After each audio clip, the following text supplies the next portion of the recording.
And without further ado, I would like to introduce Lawrence Cunningham, who is the John A. O'Brien Professor of Theology Emeritus and teaches at Notre Dame in the fields of History of Christianity and Systematic Theology. He has a B.A. in Philosophy from St. Bernard Seminary, an STL from the Gregorian University in Rome, as well as a Ph.D. in Humanities from Florida State University. His interests include theology and culture, Christian spirituality, and systematic theology. He has been the author or co-editor of 26 books and edited Thomas Merton's journals for publication. He is also a contributor to the Give Us This Day Reflection Series. Dr. Cunningham is the 2013 recipient of the CSC Spirit Award and 2008 recipient of the CSC Award for Excellence in Undergraduate Teaching. He is currently working on a book on the theology of prayer. So join me in welcoming Lawrence Cunningham.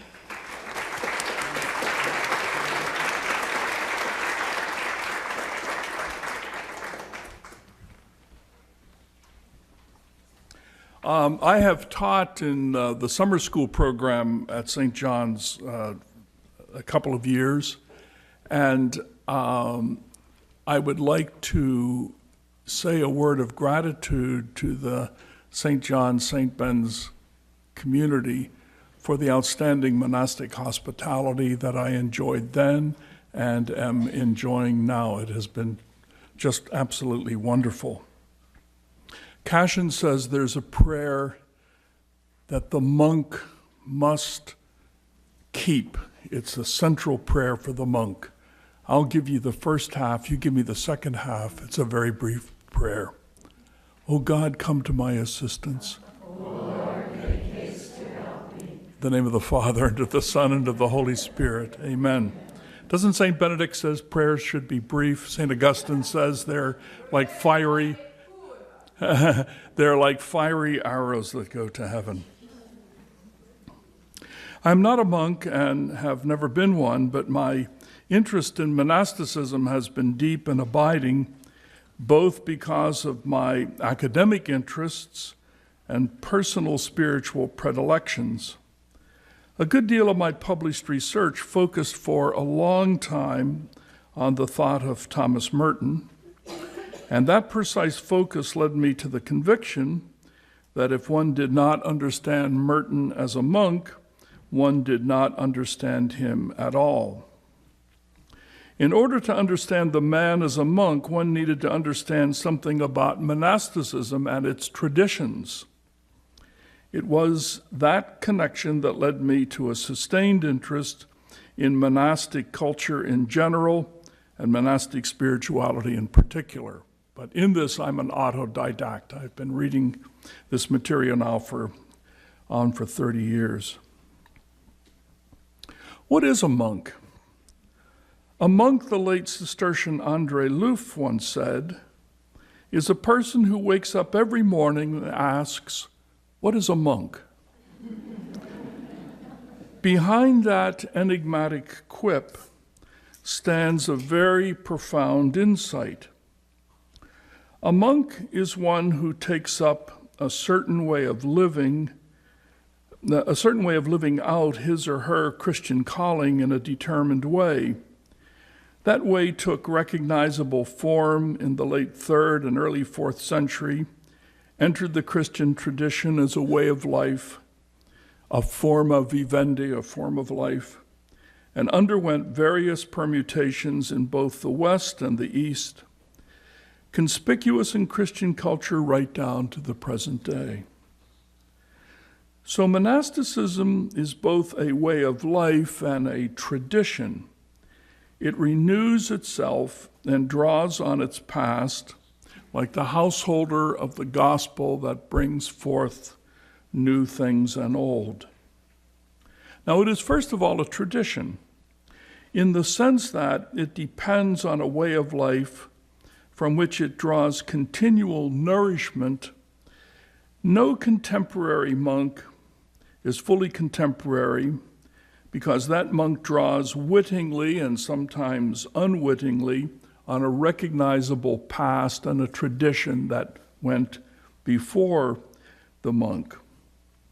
When Thomas Merton entered the Abbey of Gethsemane in 1941, he chose a way of life that had been shaped by the 17th century Cistercian reform of La Trappe in France, which was in turn a reform of the 12th century reform of Citeaux, which was in turn a desire to recover the spirit of Benedict, whose rule was, as it says, a little rule written for beginners, even though that rule was written under the shadow of Cassian and Basil, rule chapter 73. As you well know, neither Cassian nor Basil sprung ex nihilo, but had their own sources hearkening back to the Desert Fathers and Mothers, who in turn performed certain tropes already found in the New Testament. In that sense, monasticism is a performative mode of certain New Testament models of being, shaped and changed over the course of time. Thus, monasticism is both performance and memory. And I want to say just a word off my text, and I'm going to be very conscious of the time and finish in good time for discussion, but I want to say a word or two about this notion of performing the gospel. Let me use the example of Mozart. We actually have a number of his autographs in which there's almost never a correction. It's like Mozart had this stuff in his head, and like a secretary just wrote it down. And there are people who study these manuscripts.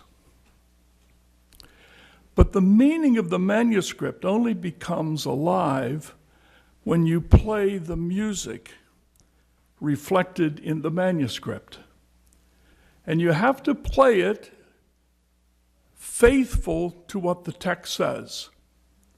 So you got a little sixth grader taking music lessons and is given by the teacher eine kleine Nachtmusik, a little night music of Mozart.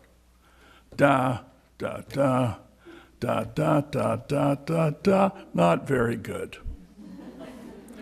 Give that same piece of music to a virtuoso, and it comes alive and energizes.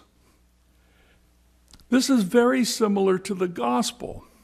The gospel is not meant to be read only as a text. It is meant to be performed.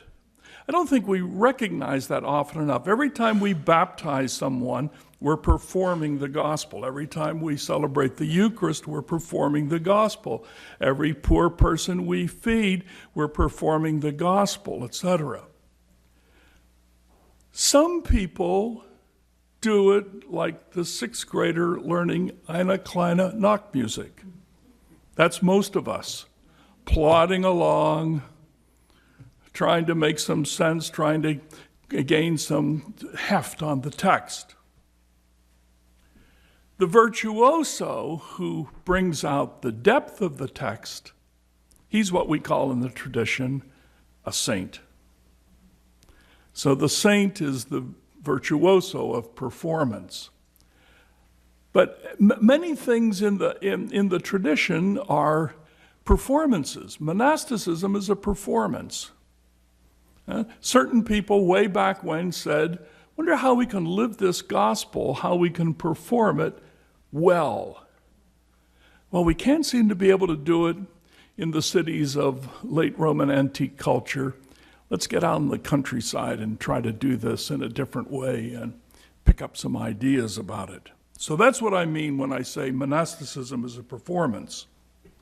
Now, the various modification of monastic observances, those in the past, those in the future, in the Benedictine family, subsequent upon the reforms of Vatican II, themselves are attempts to recover the essentials of the monastic charism and how to do that in response to the signs of the times. How do we perform monasticism better? Perfecte Caritatis made it quite clear that monastic life should be faithfully maintained and flourish increasingly both in East and West. But the decree goes on to say, quote, they, monastics, should renovate their whole ancient holy tradition and, quote, adapt them to the present-day needs of souls. Now, anyone who has lived through those tumultuous days of the post-Vatican II era will require no rehearsal from me on the good and the bad that flowed from that period of aggiornamento. Look at Merton's journals of that period between 65 and 68. They're polishing the silver after the Titanic has hidden the iceberg. They're not asking the right questions. A friend of mine calls it, who's a Dominican, calls it the era of newspaper print scribbling. Remember the big pads of newspaper print? You'd have these committee meetings, and should we modify the habit this way or the next way or something like that? That's polishing the silver. Perhaps the most conspicuous brief symptom of the downside of those efforts was summed up in an essay published in the late 60s by Thomas Merton entitled, Is the Contemplative Life Finished? After all, in those heady days of seeking to be relevant, what was one to make of a way of life that, humanly speaking, sought out the path of mundane irrelevancy? What do the 12 steps of humility have to do with social activism? Now, we're half a century away from the council, which means that for my students today, speaking about the council is like talking about the Council of Trent or Lateran IV. They have no experience of it. It's a moment of history. However, it is the case that in the past generation, there has been a renewed interest in the monastic tradition. While Western monasticism has seen in various parts of the world a decline in vocations, it has also been a period in which the non-Catholic world has attempted to retrieve the witness of the monastic life. This whole period of ressourcement. Here's an interesting fact. If you look at the correspondence between Jean Leclerc and Thomas Merton, which began in the 50s, to them it was a big rediscovery that there was a thing called Lectio Divina. That was a big rediscovery because if you look at that older literature, it always talked about spiritual writing. And spiritual writing meant reading a biography of the Curé of Ars or something. The recovery of Lectio, which is connected, I think, to Vatican II, was a profoundly important thing, and it's given to the whole world today. This ressourcement has taken various forms, ranging from the rise of the so-called new monasticism among evangelicals to the veritable cascade of books by non-Catholics on the treasures of monastic wisdom, thinking of Kathleen Norris and the like, as well as the number of people who are not Catholics who become oblates of monasteries, and the increasing number of people, Catholic and Protestant, who've affiliated to the monastic communities as oblates or lay affiliates or what have you. It is also the case that monastically inspired practice of Lectio has become wildly popular with people, even for those who have little understanding of its roots in monastic practice. Finally, it is the case that monks have been central to interreligious dialogue, encouraged by church authority. Paul VI wanted this to be a function of monks in particular. Now, what I've said above is well known to the members of this audience who are encouraged by these particular signs of the time, but who also know that many monastic communities are aging, not always attracting numerous vocations, with some in danger of consolidation or simply closing. As we look to the near and even the far future, are there signs of hope for monastic life? I think there are, and I'd like to enumerate the reasons why. So my question is, What's the future of monastic life? Here's the first point. I can't emphasize this too much, and I'm going to emphasize it very briefly but emphatically.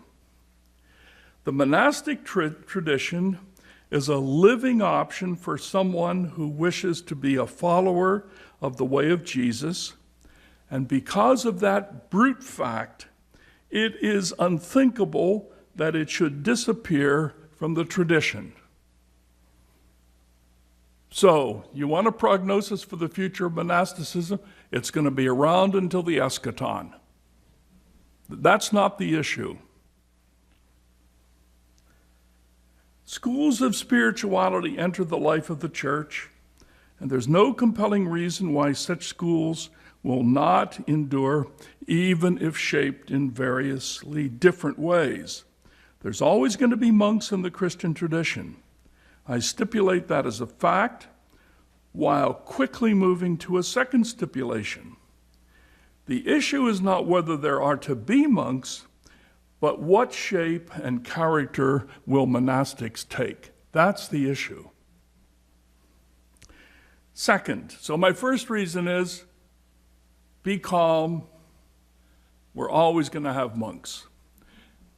That's the nature of schools of spirituality in the tradition. If someone wants to ask me what I understand by schools of spirituality, we can do that in the discussion. Secondly, for a realistically optimistic diagnosis relative to the future of monasticism, we should pay attention to the dramatic rise over a very brief period of time, 3 or 4 decades, to the impressive emergence of the so-called new ecclesial movements. These movements vary in structure. So Focolare is not Sant'Egidio, which is not Neo-Catechumenate, which is not Opus Dei, and so on and so forth. But they have been a source of great interest in the church, recognized as signs of vigor by popes from John Paul II to Benedict XVI and the current pope. Benedict XVI, before he became pope, actually wrote a letter in 1998 in which he said, these are movements of the Spirit. And he says, and like every new movement, they're going to make mistakes. There are going to be excesses. Some of them are not going to be successful, but a lot of them are going to be successful. Now, their significance is beyond the scope of this paper, except to say that among the various types of new movements, there have been those which have attempted to reimagine the monastic life by drawing upon ancient sources shaped by the exigencies of the contemporary world. In Italy alone, there have been 6 new communities, 6 new monastic communities founded since 1965, shaped by the rule of St. Benedict. Some of these are not going to succeed, some are going to succeed marginally. But the important point is that they are emerging out of something which in itself is new. 2 other communities, one Italian and one French, merit a moment of consideration because both in their growth may give us a clue about the orientation of one possible form of monasticism in the future. I speak first of all of the monastic fraternities of Jerusalem, founded in 1975. They now have communities in Belgium, Canada, France, Germany, Italy, and Poland. They first appeared in Paris, founded by a diocesan priest who had been a university chaplain. And they combine a contemplative orientation with public morning and evening prayer in an urban center. Their inspiration combines the desert spirituality of Charles de Foucauld, who was mentioned this morning, and a predilection for the rule of Basil, St. Basil. Members work part-time at secular jobs, but also lead a monastic life in community. They invite people to join them in the divine office, which they celebrate in monastic cowls, in the vernacular, obviously. The one time I managed to get to their celebration of Vespers in Paris on a blazingly hot July day. It was one of the hottest, and I'm a Florida boy, but I mean, this was heat. and at the Church of Saint-Gervais, which is right behind the mayor's office in Paris. I would estimate, by my count, there were several hundred persons in addition to the community in attendance. They process in, celebrate the office, and the pews were pretty full. I'm going to come back to them in just a second. The Bose community in Italy, B-O-S-E, Bose community in Italy, was founded in the same year that the Second Vatican Council ended, 1965. Unlike the Jerusalem community, the Bose community was founded by a lay person, still alive, still quite influential. Some people have already mentioned him in the talks. Was founded by a lay person, Enzo Bianchi, who started with a tiny group living together in a small, nearly abandoned mountain town outside of Turin. I mean, this place is in the middle of nowhere, up in the mountains. Bonnie Thurston and I have both been there. The community has about 75 members, with smaller houses in southern Italy and in Jerusalem. There's a small fraternity in the old city of Jerusalem. Their liturgical offices use an adaptation of Eastern chant with a very strong emphasis on Lectio. If I were to say, what is their mission, I would say it's the teaching, it's the experience and teaching of Lectio.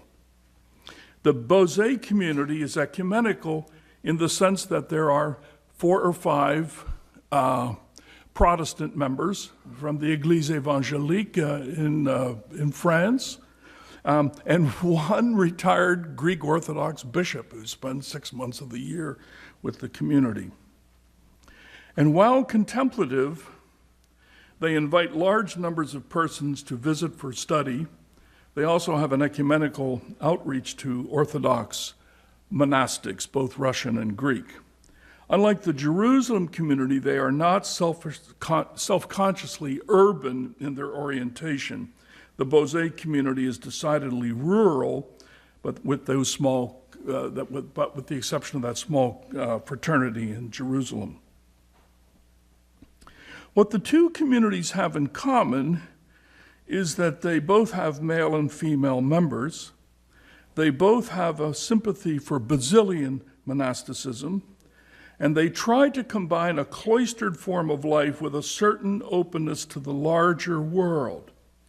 The former, by an invitation to the urban world for prayer, that's the Jerusalem community, and the latter with their various forms of outreach to encourage biblical study, Lectio, and so on. The Bose community also is very active in translating into the vernacular patristic texts for widespread use. Both communities emphasize monasticism as a way of life that is essentially lay. At Bose, they have the Eucharist only on Sunday and major feast days, and they train none of their monks to become priests. They have priests in the community, but they join after having already been ordained to the priesthood. The Bose community does not explicitly draw on the Benedictine tradition for its own rule of life, but does see, in the literature that I've read about them, in the Benedictine tradition, certain foundational themes that the Bose community does emphasize: the centrality of the Psalter, Lectio, work, stability of life, and the Cenobitic charism. Now, it would not be my argument, don't misunderstand me, I'm not holding this up as the model for the future of monasticism.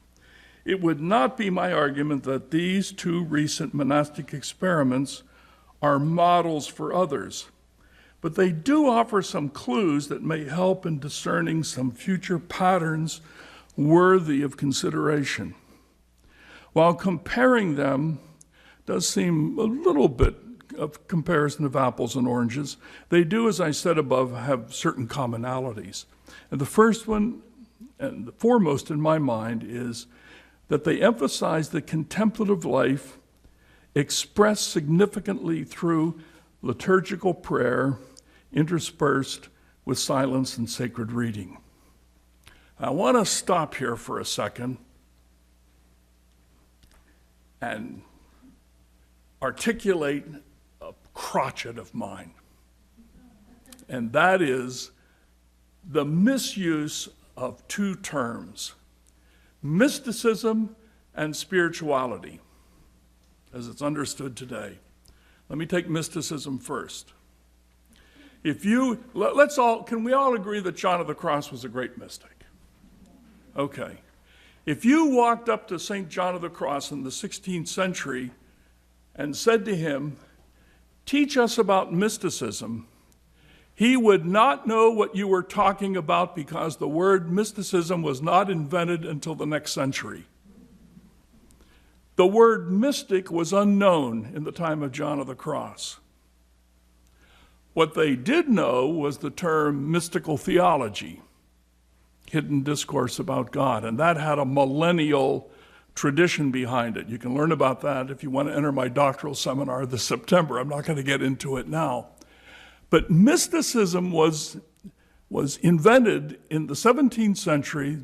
The great scholar, French scholar Michel de Certeau, was the one who did the research on this. You can read the book, The Mystic Fable. In order to express a religious attitude that did not correlate with ordinary sacramental life and going to Mass and so on and so forth. It was a way to kind of foster intense interior religious feelings without the ordinary practices of the faith. It was an elite exercise. The same thing was described by another word that, while it had an ancient history, it did not have the history that it took on in the 17th century. Again in France, spiritualité, spirituality, took on a whole new meaning. And again, it was the 21st century iteration of that 17th century term is, I'm spiritual but not religious. Mysticism and spirituality, those categories which are in every Barnes & Noble bookstore with pyramids and handling crystals and all that kind of junk, all that stuff is a modern phenomenon. The guy who coins the phrase mystical theology, Dionysius the Areopagite in the 5th century, he was an Orthodox monk. And as Hans Urs von Balthasar pointed out, when you read the whole corpus of his work, you see that it's drenched in the liturgy. It's drenched in the liturgy. So what's my beef here? My beef is, let's not talk about the mystical life, or let's not talk about the spiritual life without reference to the fact that it is rooted in the public worship of the church and the sacramental life of the church, at least from the Catholic perspective. Okay, if you guys want to argue with me on that, you can do it when we get to the question time. So the first thing is, both these communities emphasize the primacy of the contemplative life done through liturgical prayer. Here's the second point. Second, both communities put a high priority on monastic hospitality as linked to their way of life. They make a conspicuous, self-conscious attempt to bring those who come to them to join them in their prayer and their liturgy. The Jerusalem community, for example, has a lay affiliate that in Paris has over 800 members who join in their commitment to prayer.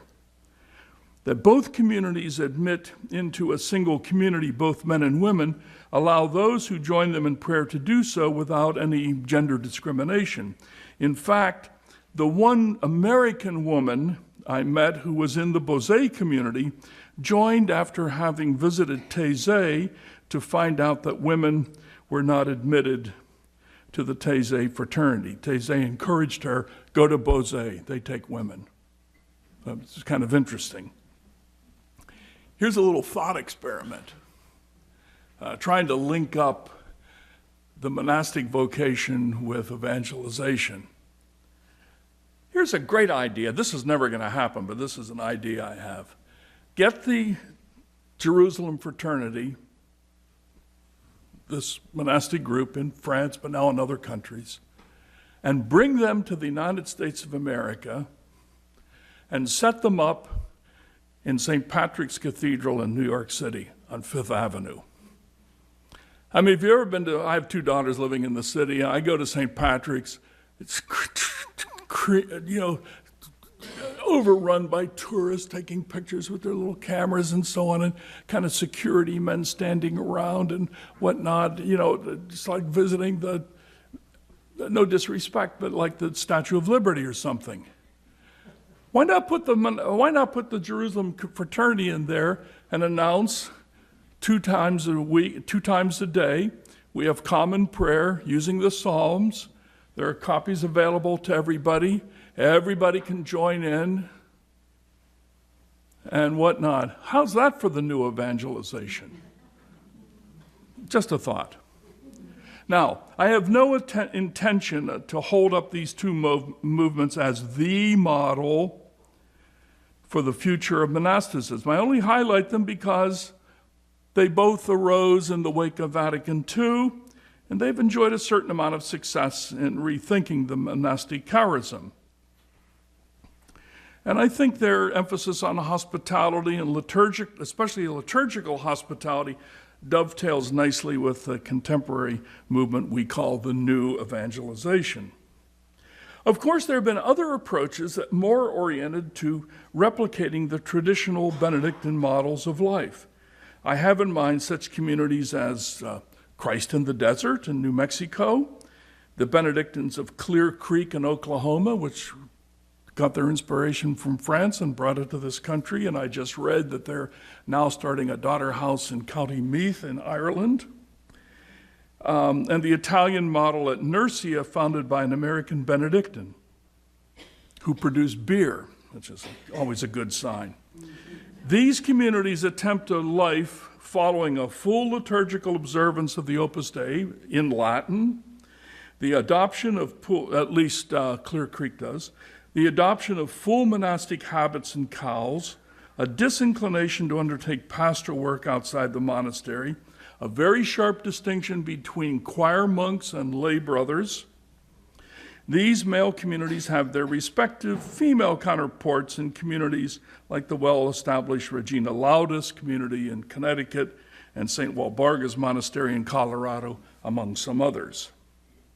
Now, each of these communities mentioned above have had a fair success in attracting novices mainly because of their appeal to a traditional form of life.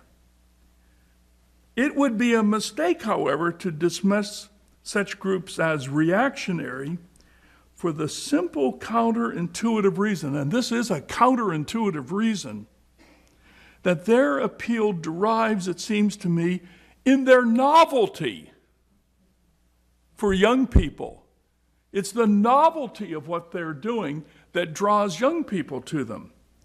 They exhibit a kind of life unknown to the 2 generations of young Catholics, both reverts and converts, who find traditional monastic observances a radical choice for that kind of contemplative life, as well as a rejection of the secularity in which they've been raised. Now, they may have a very romantic view of monasticism, and when they show this stuff on TV, there's always Gregorian chant humming in the background and so on and so forth. But kids under the age of 30, 35, they've not seen this before. This is not old stuff. This is not like going back to the past. This seems to be doing something that is future-oriented.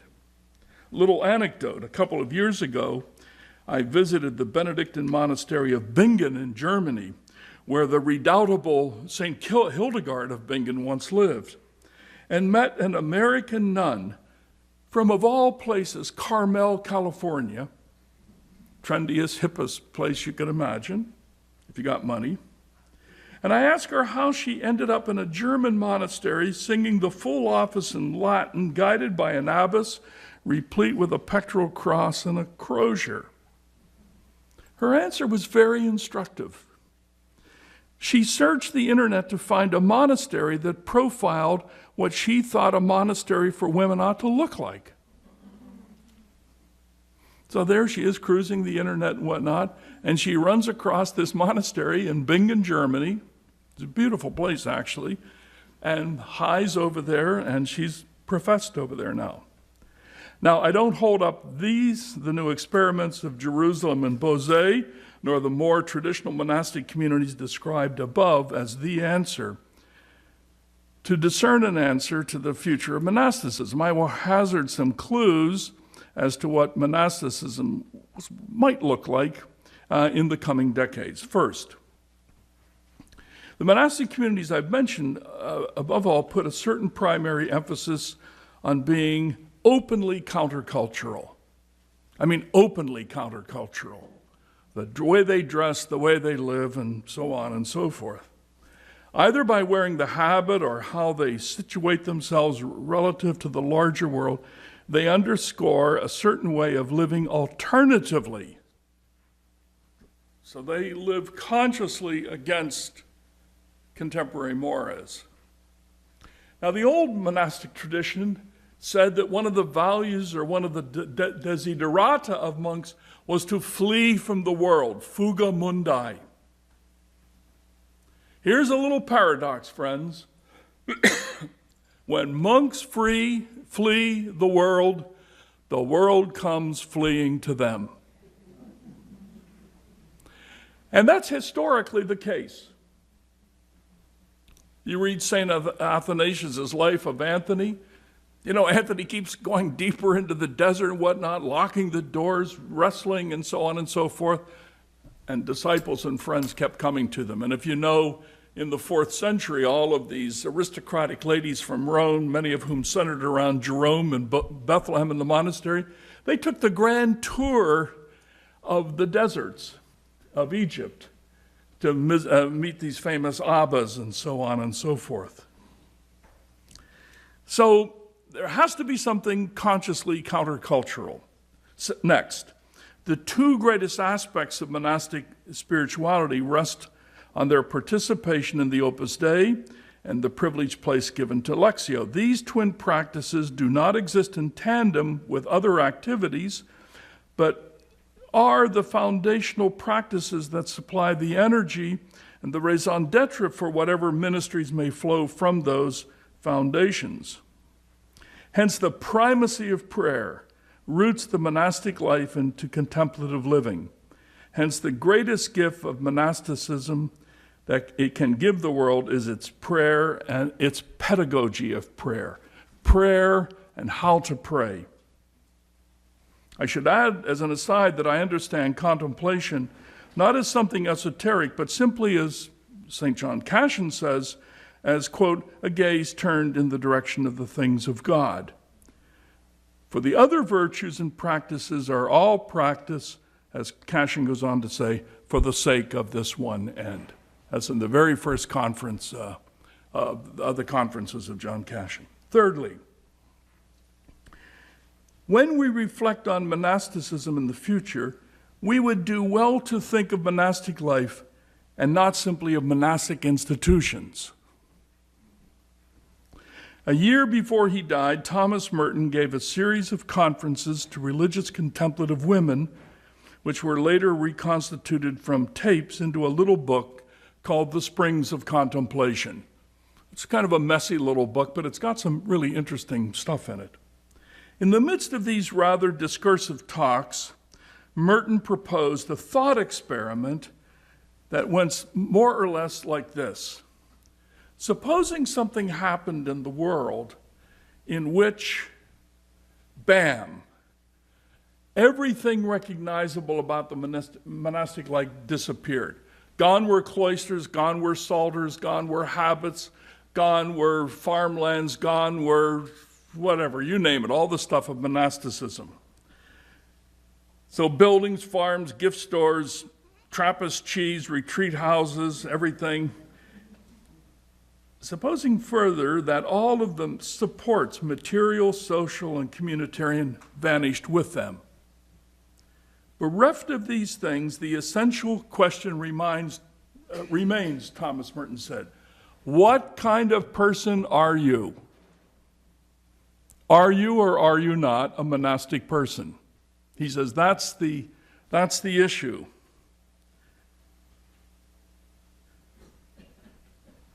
So we can refer back to Dom Andre Luft's aphoristic saying, mentioned at the beginning, wake up each day and ask, what is a monk? Would you, in short, be a monastic person? Let us consider for a moment there was a state of affairs in which the visible patrimony of monasticism was fully absent. Is it not possible that a few people might independently think to themselves that they felt a desire to live more centrally focused on God, and in fulfillment of that desire began to pray each day and orient their daily activities and so on and so forth in order to give flesh to that intuition? The Bible says those that endure to the end will be saved. I'm 5 minutes away from finishing. Let me tell you a little experiment I did in class many years ago before teaching at a Catholic institution. I was the token Catholic in this Department of Religious Studies in Florida. And we were studying monasticism. So I said to this largely Southern Baptist, Southern Protestant culture, I said, everybody think about this. Supposing you were overwhelmingly desirous of being a prayerful person, serving nothing but God, what kind of life would you have to live? So one kid, raises his hand and said, well, I guess you couldn't go out and get on the fast track of corporate America. I said, yeah, let's put that up on the board. Someone else said, it would be kind of hard to raise a big family doing that. That goes up on the board also. One kid said, you'd have to be very careful that you weren't deluding yourself. And I said, there's a word for that. It's called discernment. You'd have to be a discerning person. We put up a whole bunch of things up on the board. Guess what? It looks strangely like monasticism. I'm not saying it's the way of Christian living, but it is certainly a way of Christian living.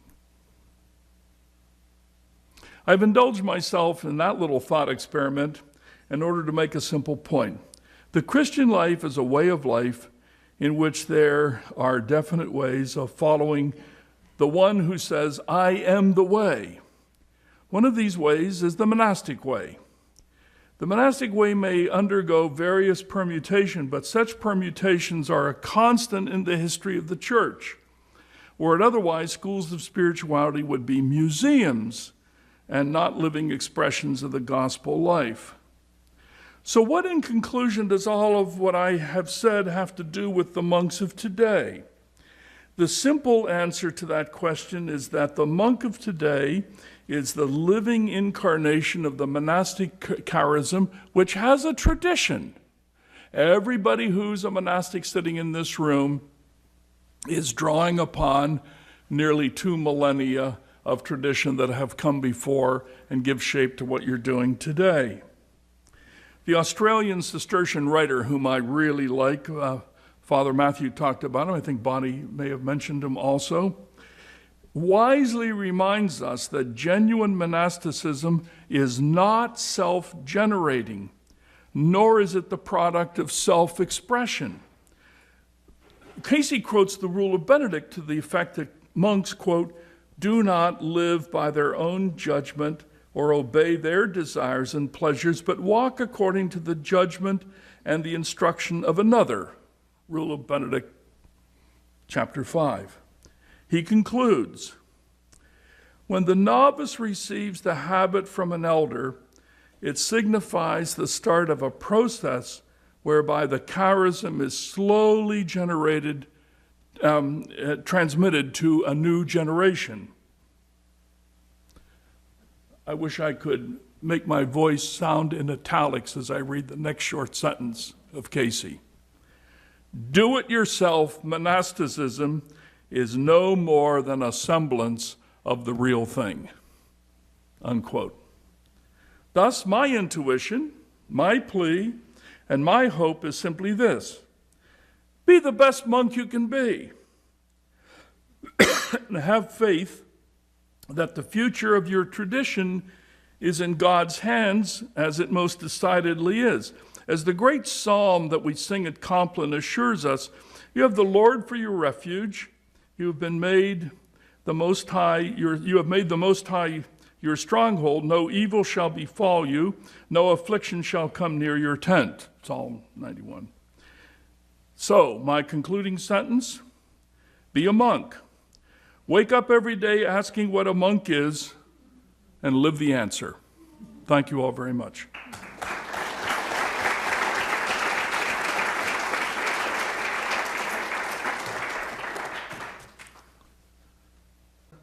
You're going to do the honors, right?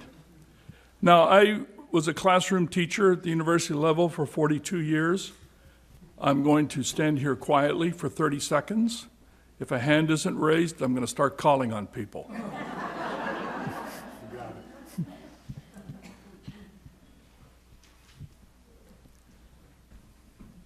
Just a comment. The Jerusalem community did try to make a foundation in New York. I don't know if you're aware of that. No. In the 80s. And the problem, I think, was one of enculturation. They couldn't figure out how to adapt their beautiful French liturgical music to the American English-speaking world. And I was asked for ideas at that point, and I said, well, we've got all this wonderful music in English. I mean, if you want to sing polyphony, you've got Anglican chant, you've got the American Orthodox community that has translated Orthodox chant into English. But anyway, it didn't work, but they did try. We did the Gelano Psalms in English. Well, what they sing is much more beautiful than I'm only giving you an example of France. Yeah, right. We did do that, but anyway, it didn't work. Yeah, their chant is quite beautiful, and the Bosé chant is extraordinarily beautiful. If anybody wants to hear it, they have a Facebook page. Yeah. You can if you go to the Kato, KTO on Facebook, you can. They post their office every day. Oh, there you go.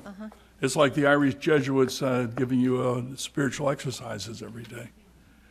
Other questions, please, or comments?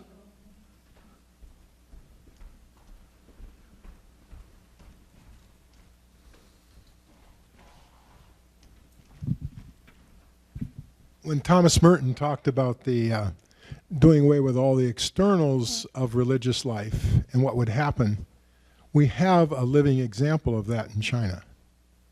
And some of the profound ways in which women and men came together after the Cultural Revolution in 1978 when China opened itself up. And these religious women who had been in prison came together and reformed or established new communities. And the stories of how they did it with their own, they had no support outside whatsoever.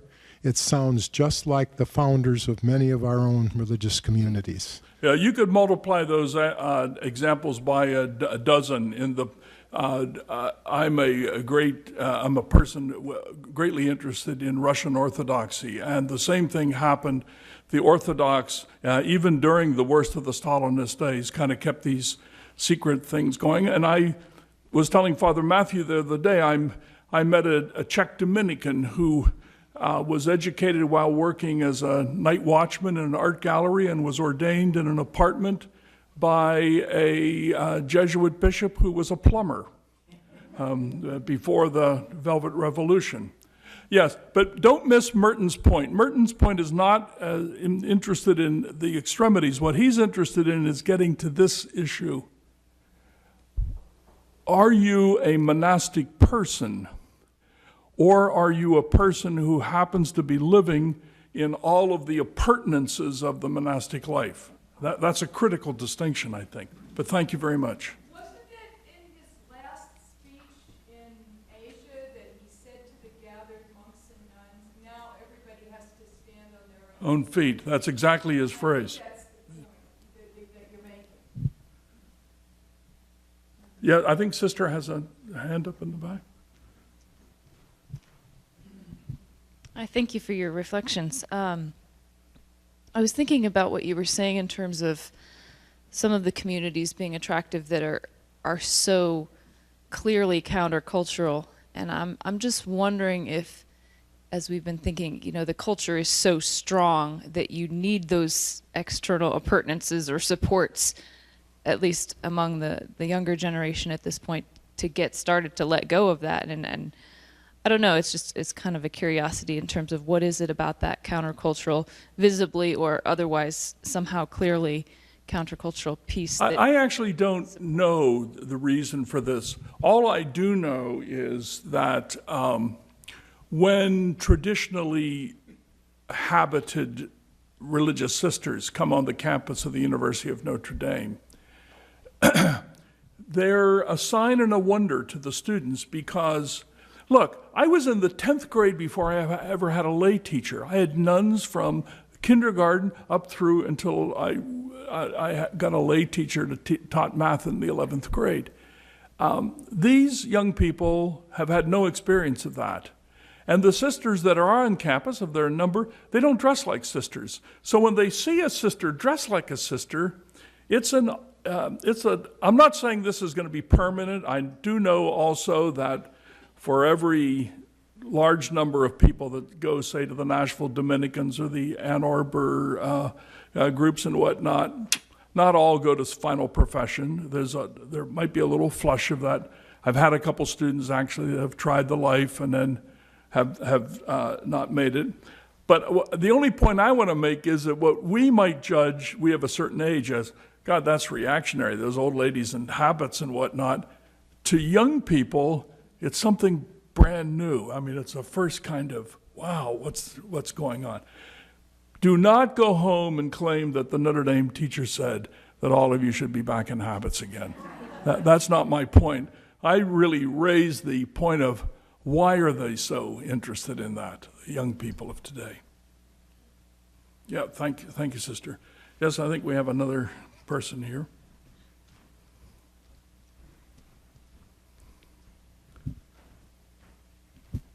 On that point about the habits, I think some of that is just the novelty of it. I could be wrong, and maybe it will, you know, maybe some of them will probably stay because some of them probably do have a vocation, but it's just such a novelty for them now. Novelty and newness come from the same root, you know. That's right. And that's my point. It is new for them. We have a similar phenomenon is that this is a curious thing. At the University of Notre Dame, we now have small religious houses of men who are sending young priests or professed religious to get Ph.D s, especially in the theology and philosophy department. And they tend to wear their habits everywhere, like the Dominicans. And they're getting a lot of interest in the Dominicans. And it was a Jesuit house, as the Missionaries of the Holy Spirit house, and so on. So the Congregation of Holy Cross is getting a little competition, you know, for vocations. I think he had his hand up for, but Rebecca, you're in charge of this. I'm not taking sides. I wanted to add something to the issue of the habits. I do think that novelty is probably a factor, but I have spent the past 3 years in discernment and have met a lot of discerners for a variety of religious orders, some of them young and some middle-aged like me. And from what I've heard from them, I've started to get an impression that the young women who are going for that traditional, habited kind of religious life, they are trying to leave the pressures and the hurriedness and the overwhelming depression of the world behind, and so they're trying to leave it as far behind as possible. So they're going to as much of an extreme, inner and outer, as they can. So they're trying to signal to the world and to themselves that they're donning a new name, new clothes, a new life, the closing the gate, and that sort of, I think that may be a factor in the pattern of choices that they're making. That's a very good point, and I would like to reiterate something that Thomas Merton was writing in 67, 68, and that is that the habit is not the primary thing that the future of the religious life is going to have to think about. He was appalled by the superficiality of reforms going on in the community. He wrote to the Sisters of Stanbrook Abbey and said, hold on to the Latin for a little bit. We're going nuts here, and we're not quite sure. Remember pamphlets and handouts and not everything going well. Some of the best stuff that he wrote on religious life in the form of letters collected in that volume called The School of Charity. I mean, they're very revealing to read those letters. I'm sorry, yes. I don't know what to do with any of this, and I don't know what to do with the story I'm about to tell, but you may enjoy it, or maybe give you something to think about. And Sister Gina will remember the situation. A couple of weeks ago at St. Meinrad, where I'm a monk, as you may know, we have a seminary. This group of about 6 Franciscans arrived in our Abbey Church. And the thing about these 6 or 7 Franciscans is they kind of all looked alike. They were all bald, and they all had a big beard, and they had these habits that looked like they were homespun material, and they were all barefoot. And and of course, as you can imagine, everybody on the Hill was talking about who these people were. And they, it seems, were at St. Meinrad to look at our seminary. And the reason, and right now they're using a seminary which is sort of a mainstream seminary in the Midwest. And the reason they're looking at St. Meinrad is because they think that seminary is too conservative. Now, I'm just sharing this anecdote because, as I said, I don't really know what to do with any of this discussion, and I don't know what to do with that story. But I think we have to be very careful about labeling people. Yeah.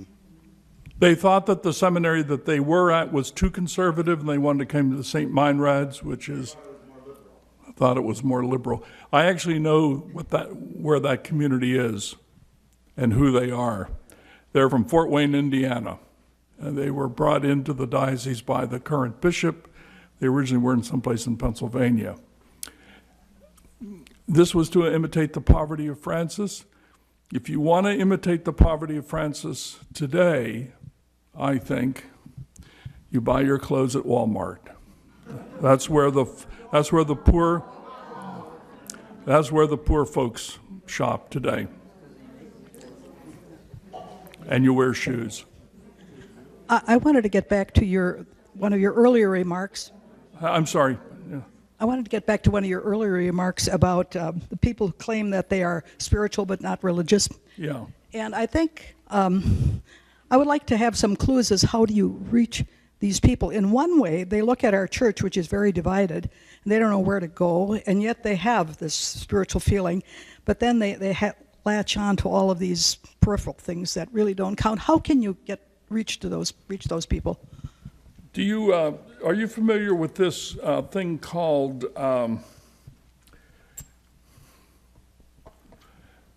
it's where theologians speak in pubs? I can't remember the title. Theology on Tap. I've done a lot of these theology on tap places. I always feel like a stand-up comedian. You're in a bar, a little platform, and a 3-legged stool and a microphone, and yes, or a glass of wine. And that question oftentimes come up. Now, I make not a Chestertonian paradox, but a mild paradox about that phrase, I'm spiritual but not religious, because the underlying idea of that is, because I am spiritual, I'm so broad-minded, whereas you are religious and you are so narrow-minded, or so constricted, or so institutionalized. And I make just the opposite argument.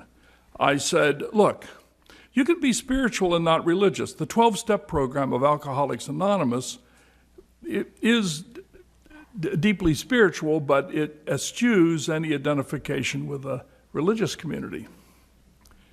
But here's the thing that the 12-step program doesn't do. It doesn't give you a way to ritualize a birth. It doesn't give you a program for continuing education. It doesn't help you to deal with a person who is dying. It doesn't provide adequate rituals for death. I mean, one of the things about religion, one of the reasons why religion persists is that it helps the universal human experience. So in my take always has been, religion is more general than simply being spiritual. And if you read, and because I dealt with this stuff an awful lot, a lot of spirituality books are really gag ingesting things. I mean, they're not going to sustain you for the long haul. They don't have ways of handling tragedy very well. They don't have ways of dealing with suffering very well. My younger daughter a couple years ago, who's a bigger talker than I am, she's a talk show host in New York City, she says, I think I'm going to get interested in transcendental meditation to calm me down. I said, Julia, have you ever heard of St. John of the Cross? You know, we got a lot of resources in the old Catholic tradition for this. I think the Catholic tradition, in a way, is very aptly suited to meet the needs of people if you can get past the facade of bingo, birth control, the kind of superficial things identifying with the church. I said one time in print, and was roundly excoriated by First Things because they misunderstood me, that the Catholic Church is like a 10,000-item salad bar. Once you allow for the unity of faith, sacramental practice, the authority of the bishop in union with the Bishop of Rome, which are the three elements of Catholicity, almost anything that suits your temperament you can find in the Catholic Church. You know, if you want to be quiet, by God, we got ways of letting you be quiet. You can go become a Carthusian in Vermont.